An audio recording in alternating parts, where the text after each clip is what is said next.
So have you guys ever had that one coworker where everybody's kind of competing for the same promotion? You guys are all at the same level, but you're all competing for promotion. And then there's that one coworker who will literally do anything to get that one promotion. They will beg, borrow, steal, cheat, lie to the boss just to get it. Anything. And you guys are kind of all the same, but they'll do anything to get it, and eventually they do. But at the end of the day, they're just the same as you. They're still human. They still drive a car. They still walk, and everybody's the same at the end of it. So that kind of leads me to this quote that I've got here. The trouble with the rat race is that even if you win, you are still a rat. And I kind of translate that to be that no matter what you're going for, and even if you win it, everybody's the same at the end of it. And I kind of see that applying to situations in school and situations in politics. So in a school situation, you have people that are all trying to get grades. And you've got people that will do anything to get that A in class. They will lie, they'll cheat on their homework, they will basically kill themselves to get it. And it doesn't matter if you get that A, if you get a B, at the end of the day, you're still human. You're still a person. You're not any better than the person who got a B. It's not that important. You're gonna walk out of that class with an A, with a C, with a D, and you're still the same as everybody else. And then in politics, we have our President Trump, who did all sorts of shady things to get to the presidency. And when we look at it at the end of the day, he's still just a very, very old man. And he is, that's how I see it. And he's still gonna die someday. He still has a wife, he still has a kid, just like a lot of us in here, actually. He's not really any different.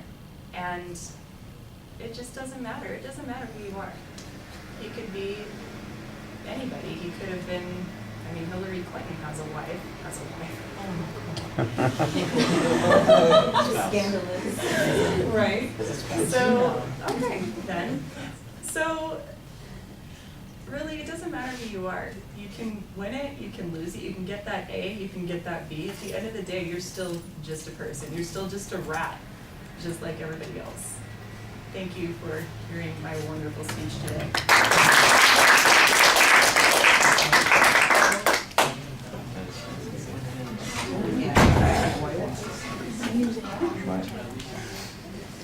Oh my God.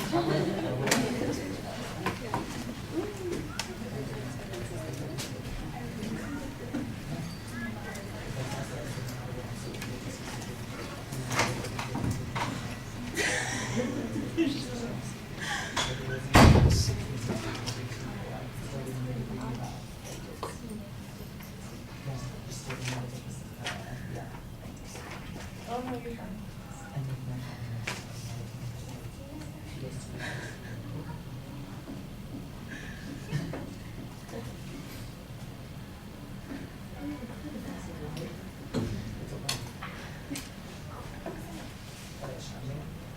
Without, yeah, without changing, she's so hard. She's so long.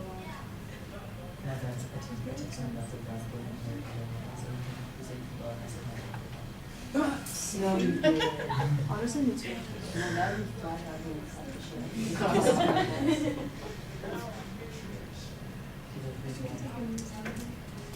He's just as he's scared of me because I'm just like friends. Like we're not gonna be about to before. You guys are. True, you're right. Are you 18? Yeah. But then you're Yeah, I know. When you check, that's what people like my friends are like. That movie that got made too. Oh, yeah. Let their kids travel. My mom watches the IB channel. She thinks I'm gonna die every My time. mom watches Law. My mom watches Law. Law and Order. Criminal Minds, all that. She goes, Justin, you gotta be careful because last night when I was watching Criminal Minds, And she quotes the whole show. She's like, if you go here, that's gonna happen to you. All right. The visualization that you had at the beginning was okay. You know, I think we can kind of relate to that sort of situation, although it feels a little bit awkward when you get to the topic and your reveal is that we're all a bunch of rats. I think that's I think you could have a little bit more to say about it, but it's okay. It's okay. There's not really much of a preview. The contents are okay. You know, you've got a couple of examples. You get, I think, a little caught up in the political one, not quite sure where to go with it. Maybe you know, I think you recognize you had that little awkward moment with Hillary, and I think you should go with something like that when you make.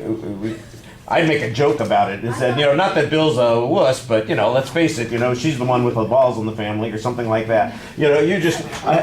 I think you have to be willing to live in the moment a little bit, and you're trying to do the right thing. Then sometimes the right thing is just to relax and have fun with what you're doing. And I wouldn't panic about it. It's one of those things that, in a situation, in the right situation, it's going to come out okay. Delivery issues. It was unfortunate that you got the blower going on the outside there just as you're getting started on the speech, but that's one of those things that happens, and that's another reason why you need to adjust a little bit. And you need to shout, but you do need to project a little bit more. I thought you were fine at the beginning, and then, like I said, the noise came in, and you got to compensate a little bit for that, and that's hard to do. Well, it was loud, but it wasn't that loud, and I think all you needed was maybe 5 more decibels, and you'd have been fine. Although I don't have a decibel meter on my phone, I should get that app. I could download it and see how that works out.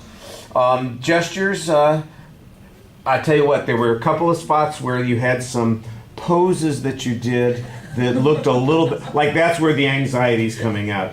I don't want to make that. The little teapot pose is the one that happens. Yeah, it's like, okay, that's an interesting one. That happens. So, like I said, I think that's the closest that you get to suggesting a little bit of anxiety in the presentation. Otherwise, you're doing fine. All right, thank you.